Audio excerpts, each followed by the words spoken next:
This is Music Off the Record. I'm Dr. Ken Owen from Pierce College. We're talking about the music to be performed on the upcoming Northwest Sinfonietta concert.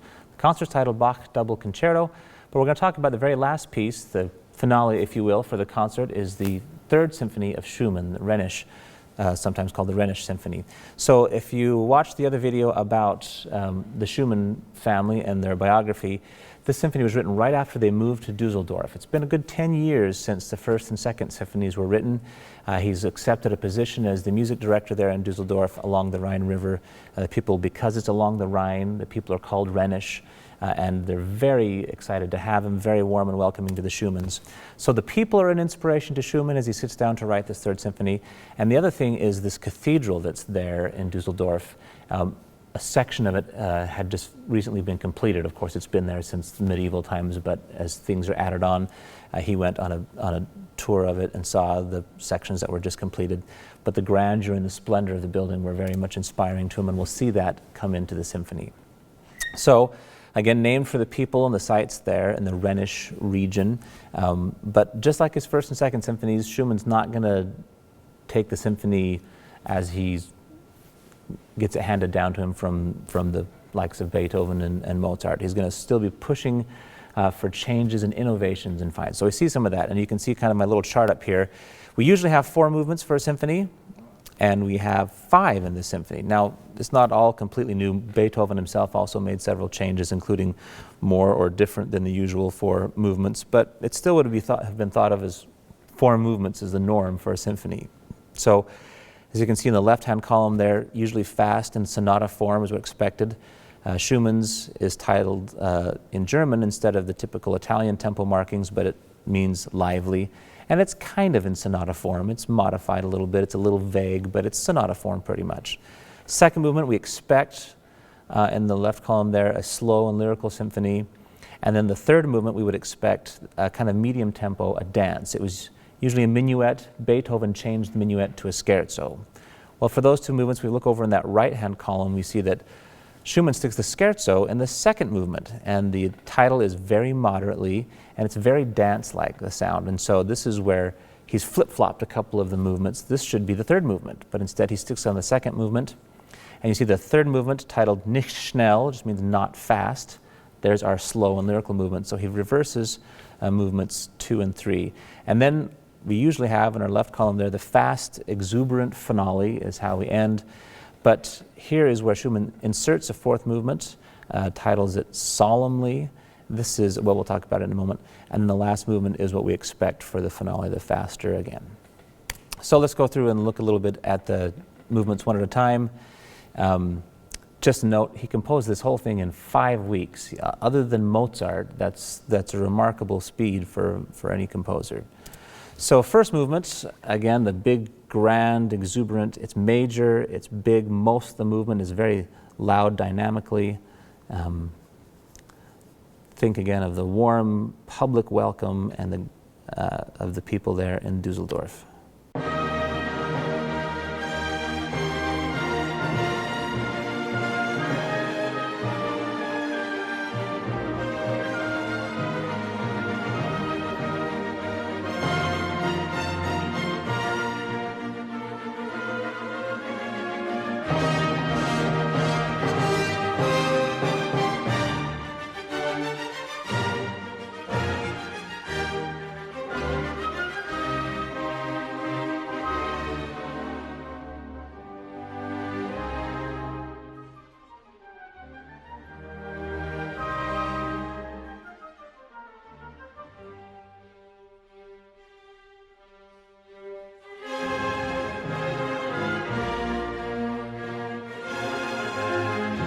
So you see, even the quiet moments don't last very long. Very triumphant sounding, major, fun first movement. Second movement, again, this is where he flip-flopped, right? What's expected for the second movement with what's expected for the third movement, and he gives it the scherzo. Now again, what's interesting is that Beethoven, instead of calling a third movement in, for example, the Fifth Symphony, instead of calling it a minuet, he calls it a scherzo.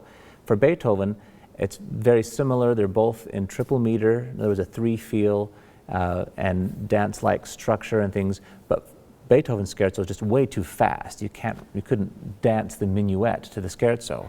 The word scherzo itself is an old Italian word meaning joke, not so much funny ha-ha joke, but kind of jocular, kind of more common man, down-to-earth sort of thing. And we kind of get that in Schumann's second movement, his scherzo.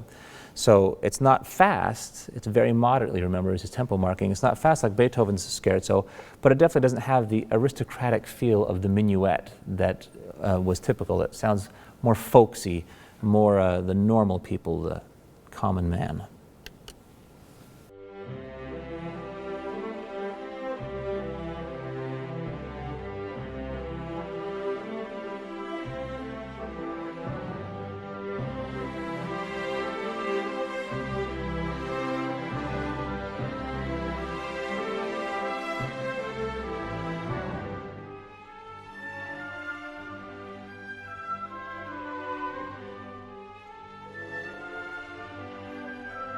We'll skip a little into that so we hear some of it later. So you hear that same theme going on later. Again, that kind of very folk-like main theme that runs throughout that movement.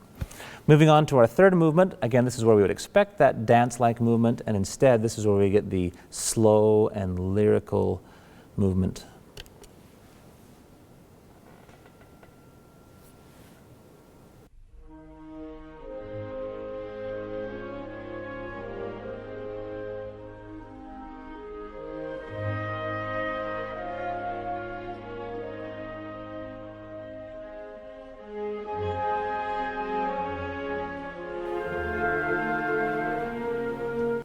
Whoops, didn't mean to stop that, but I guess that's all we'll do. All right, on to our last movement, sorry, not the last movement, where we expect to be the last movement, but where he inserts an extra movement. The fourth movement is specifically inspired by that cathedral that we mentioned that he saw along the Rhine. And it's titled Solemnly. The solemn splendor of that cathedral was the inspiration. You'll notice that it's minor.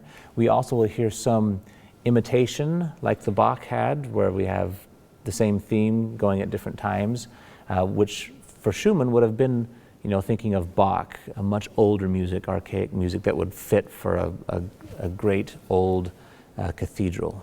So here's some of that cathedral-inspired fourth movement.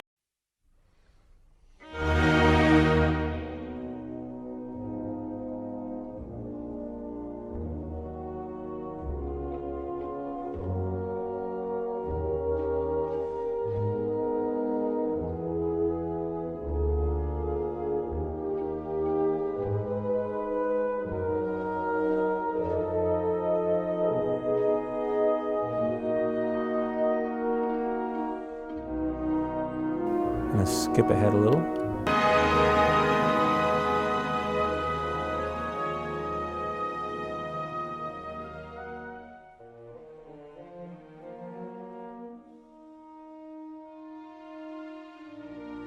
So here's where you start to hear the different lines kind of piled on top.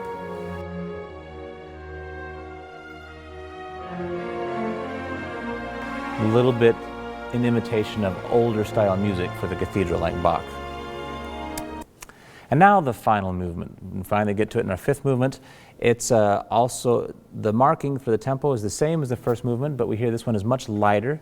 We get these little staccato passages, generally a little softer than the first movement, but with lots of outbursts and lots of energy. Until the end, of course. The very last stretch of it is all big, finale, loud.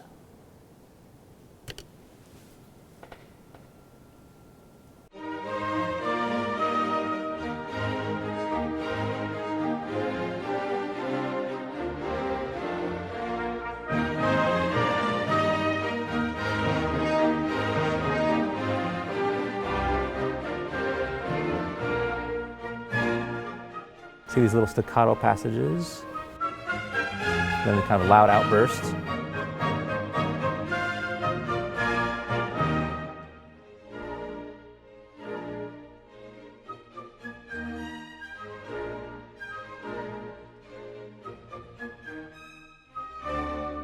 Let's skip to hear some of that big bombastic ending.